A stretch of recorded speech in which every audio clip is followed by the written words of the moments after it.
You are listening to the CPA Moms podcast with Dawn Goldberg, CPA. This is episode number 311, Everything You Need to Know About Setting and Sticking to Boundaries.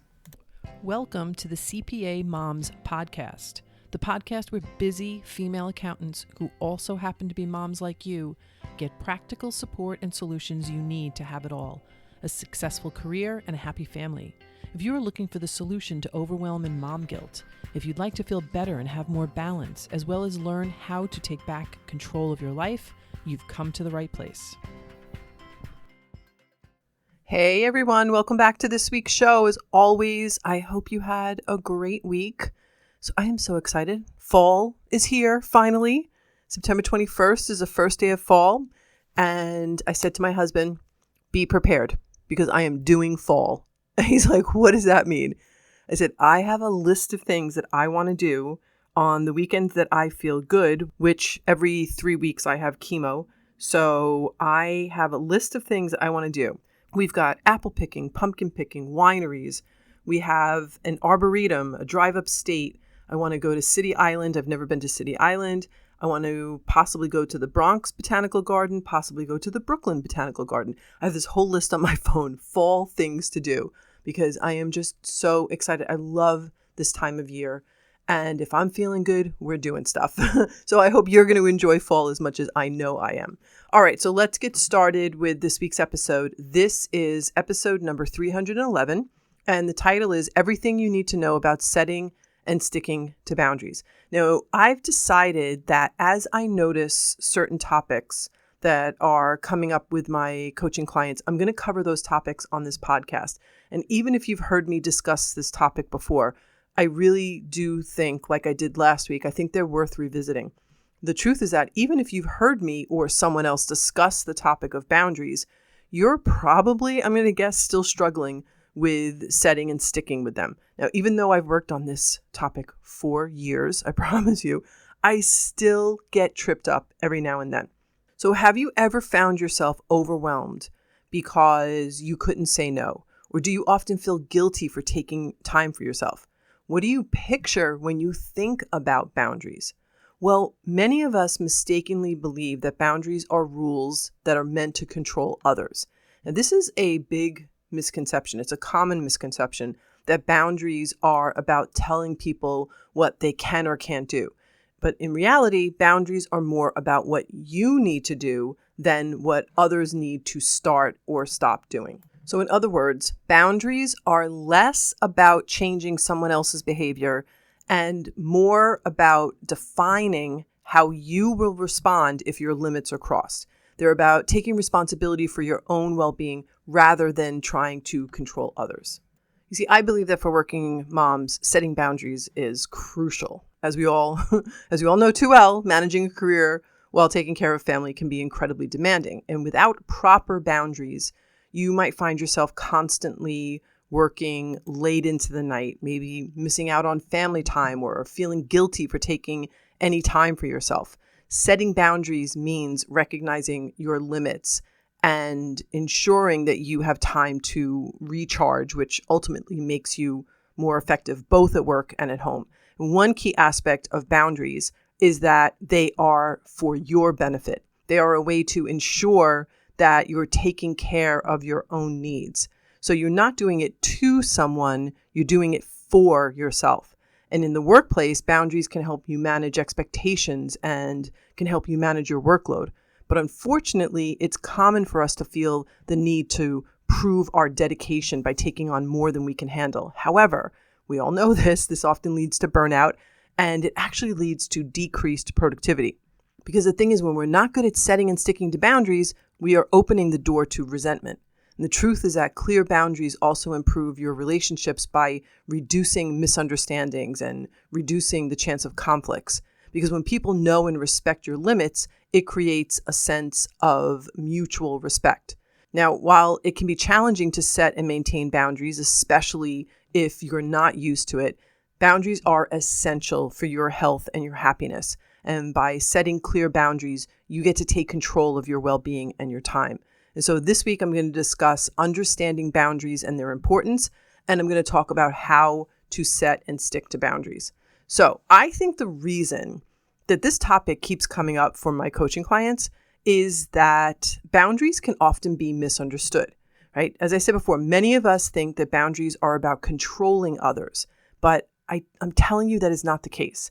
If you think you need to control or police someone else's behavior, then it's no wonder that you probably don't want to set a boundary, right? That would be exhausting.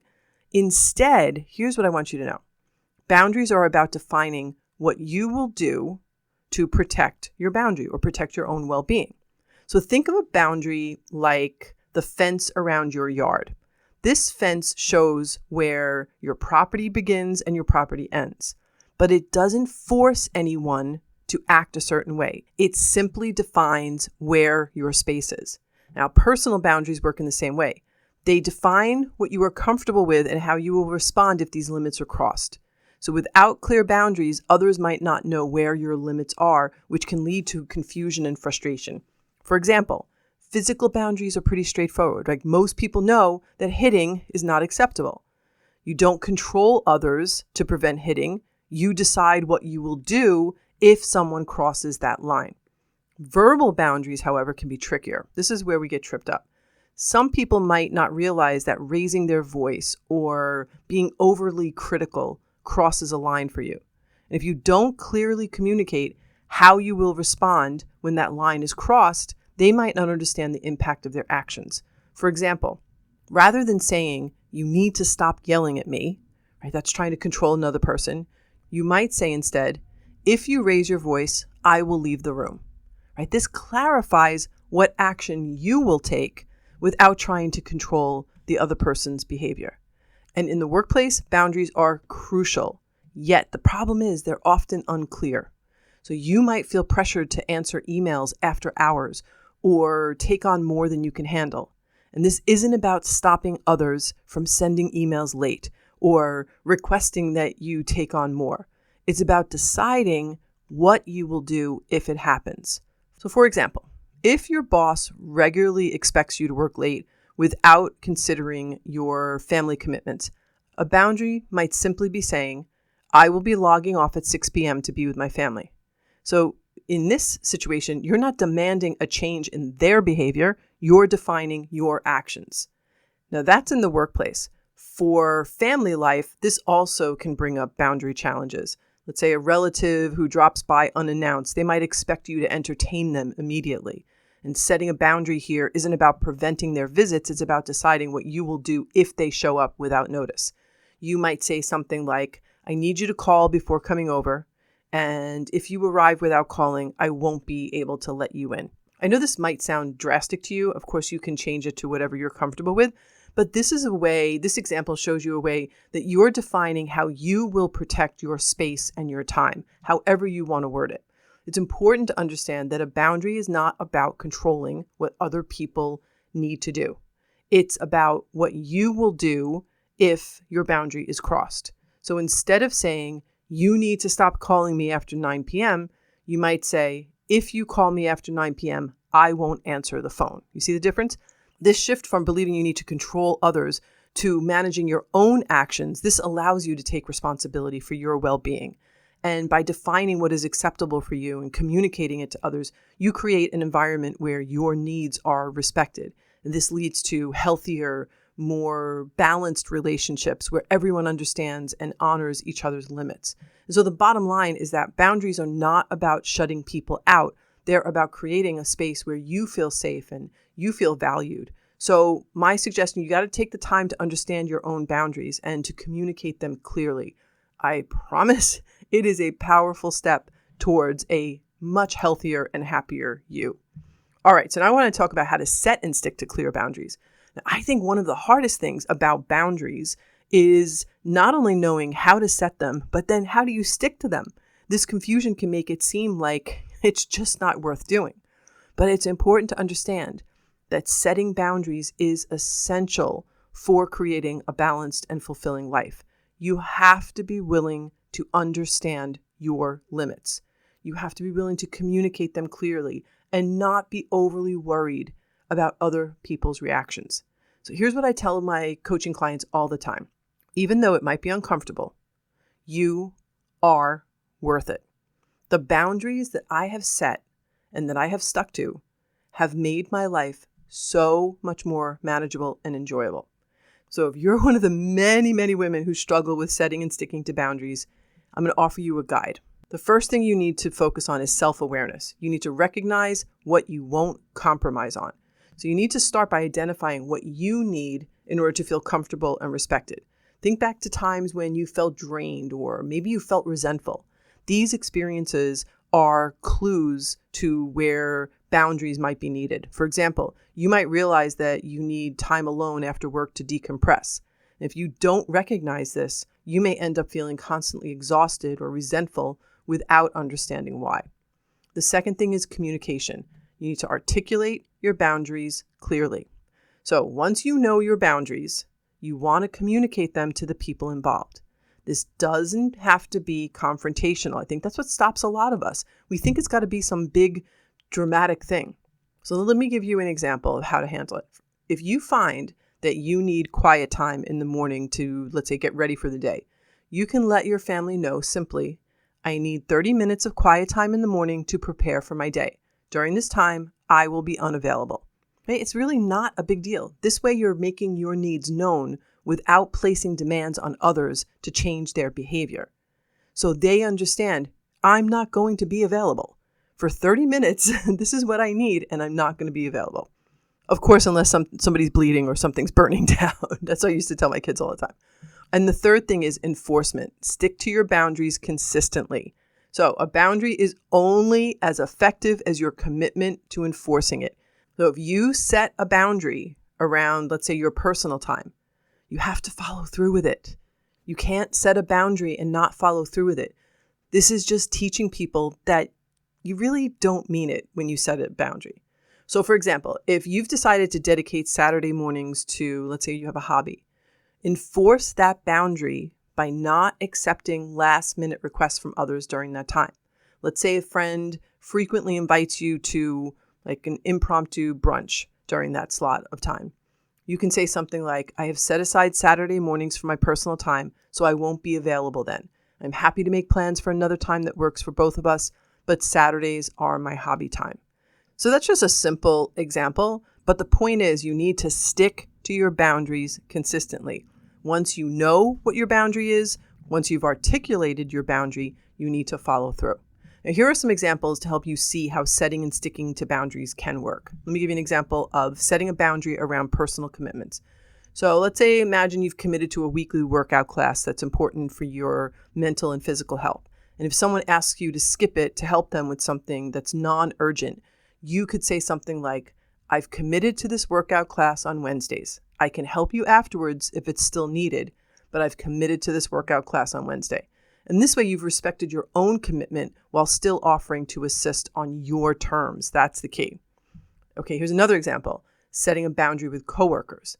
So let's say a colleague frequently interrupts your focused work time with non-urgent requests. Instead of telling them that they need to stop interrupting you, you could say something like, I have focused work time from 10 a.m. to 12 p.m. each day. During that time, I will not be available for non-urgent matters, but I'm happy to connect afterwards. So what's happening is you're setting the expectation without trying to control when they reach out. They could reach out, but you're just not going to be available. And the last example is setting a boundary with extended family. So for this, maybe your extended family often expects you to host every holiday gathering. And this year, you've decided that you need a break. So in that case, you could communicate, you could say something like, I've decided to take a break from hosting this year. I'm happy to join the celebrations, but I won't be hosting this time. So this makes your boundary clear. And it makes it clear without trying to dictate how the family should handle the holiday. Now, the key to each of these examples that I shared is that you are stating what you will do, not what others must do. That's the key. You are setting the tone for how you will protect your time, your energy, and your well-being. And by staying consistent and following through, you show others how you expect to be treated. Remember, boundaries are about self-care, and creating a space where you feel respected and valued is incredibly important. So one of the things that my coaching clients are often confused about is differentiating between boundary issues and personal preferences. For example, wanting someone to call you back promptly is a preference. That's not a boundary. A boundary is about protecting your emotional and your physical well-being. For example, not tolerating disrespectful behavior, that is a boundary, while wanting more frequent communication is a preference. Okay? See the difference? Another important aspect of setting boundary is to come from a place of love and to come from a place of peace. In other words, do not set a boundary when you are feeling angry or annoyed or resentful. And this approach helps you to maintain the relationship and it reduces the likelihood of conflict. For example, I might have shared this before, but when I set a boundary with my father a number of years ago, I said something like, I love you, but I do not want to be included on the negative emails that you send. If you continue to include me, I will have to block your emails from now on. So I did not do it from a place of anger. I was annoyed at getting these negative emails, but I calmed down. I got to a place where I really felt love for him. And that's when I set my boundary. All right, so here are some other examples of setting boundaries in various relationships. So let's start with family. Let's say a family member frequently asks for last-minute favors. Well, you could set a boundary by saying, I'm happy to help when I can, but I need more notice to fit it into my schedule. If you need something, please let me know a few days in advance. Otherwise, I might not be able to assist you. Another example, let's say, would be work. If someone raises their voice at you, you could respond with, I understand this is important, but I cannot engage in a conversation where voices are raised. Let's discuss this when we can both speak calmly. And the last example is in a social situation. So if you have a friend who is always late, you can set a boundary by saying something like, I value our time together, but if you're more than 15 minutes late, I'm going to go ahead with my plans without waiting for you. So whichever way you choose to set a boundary, I'm going to keep hammering this home.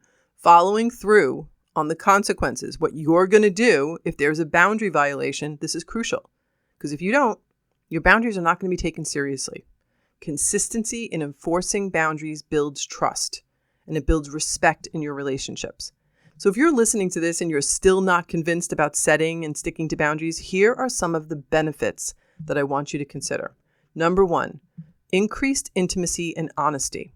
The thing is, setting clear boundaries actually makes your relationship stronger. I'm telling you, when you let people know what you need and where your limits are, it opens the door for honest conversations. Both of you know what to expect, which can lead to a deeper, more genuine connection. It's like giving your relationships a solid foundation to grow on because everyone knows where they stand.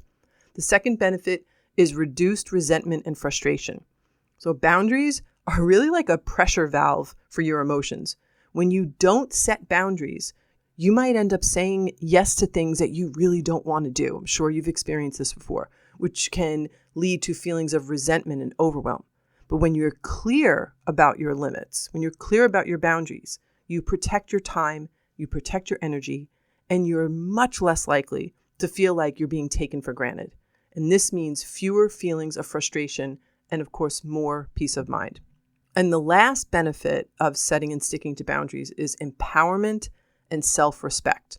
So sticking to your boundaries really is a powerful way to show yourself that you matter. When you set and enforce boundaries, you're essentially saying, my well-being is important. And what happens is it boosts your self-respect and it makes you feel more in control of your life. Plus, the more you practice setting and sticking to boundaries, the more confident you become in all areas of your life. And the last thing that I want to discuss is setting time boundaries and how important they are. As a working mom, your time is one of your most valuable resources. And so setting time boundaries is crucial to ensure that you have the energy to juggle your work, your family, and your personal needs. And this might mean setting specific work hours. It might mean scheduling uninterrupted family time or carving out moments just for yourself. For example, like I said before, you might decide not to check work emails after 6 p.m., or maybe you set aside Sunday afternoons for family activities. These boundaries help prevent burnout, and they create a balance that allows you to be fully present in each area of your life. Remember, setting time boundaries isn't about being rigid. You're not being difficult. It's about protecting your well-being so that you can show up as your best self for both your career and your family. So just remember that the key to setting and sticking to boundaries is that they are about what you will do, not about trying to change or control someone else's behavior. This shift in perspective, it really will empower you to take responsibility for your actions and your reactions, which of course is going to lead to healthier interactions and healthier relationships. All right, so now I want to share 3 questions for you to consider to apply what I talked about in this episode. Question number 1 is, what are some specific behaviors or situations that make you feel uncomfortable or stressed? So for this question, I want you to take a few minutes to identify and write down these triggers. By understanding your discomforts, this is the first step towards setting clear boundaries. What are the behaviors that other people do that are bothering you that might be a boundary violation? Question number 2, how can you clearly communicate your boundaries to your family, your friends, or your colleagues? So for this question, I want you to think about specific phrases or go back and re-listen to how I described how you can say certain things or methods that you can use to express your limits respectfully and clearly. You want to practice these in advance. This can help you to feel more confident when the time comes to express, to clearly communicate your boundary. And the third and final question is, what are the consequences you are willing to enforce if your boundaries are crossed? So for this question, you want to reflect on what actions you will take to uphold your boundaries. Again, consistency is key. So consistency in enforcing the consequences is so important to ensuring that your boundaries are respected. All right, there you have it. That was episode number 311. Everything you need to know about setting and sticking to boundaries. What I really hope that you got from this episode, whether you've heard me talk about boundaries before or not, you deserve to set boundaries, both with people and with your time. Because by doing so, you're not just protecting your energy and your well-being, but you're also showing yourself the respect that you deserve. Because boundaries aren't about pushing people away. They're about creating space for you to thrive and for you to recharge and show up as your best self in every area of your life. So please, please, please give yourself permission to set and stick to those boundaries. You are worth it. I think what happens is we don't give ourselves permission. We worry too much about what other people are going to think if we set a boundary. And I'll be honest, I struggled with this as well. But the more I've become comfortable with it, the easier it's become. And I cannot tell you how much different my life is because I am willing to set and stick to boundaries because I know I deserve it. And I was just sharing this with somebody the other day. We teach people how to treat us and we teach people how to treat our time. And by learning how to effectively set and stick to boundaries, you are teaching people how to treat you and your time. And you are worth it. All right, my friends, I hope you have a fantastic week and I'll talk to you next week. Bye-bye. Thank you so much for joining me today. If you like what you heard, be sure to click subscribe on your podcast app so you never miss an episode. At CPA Moms, we pride ourselves on being the e-harmony of the accounting world, making it possible for business owners to have their accounting needs met by amazing CPAs that are moms just like you. Whether you are an accountant interested in growing your own solo mompreneur business, or perhaps you are looking for flexibility to work from home, or maybe you are looking to grow your current firm or team, CPA Moms has what you are looking for. Check us out at cpa-moms.com.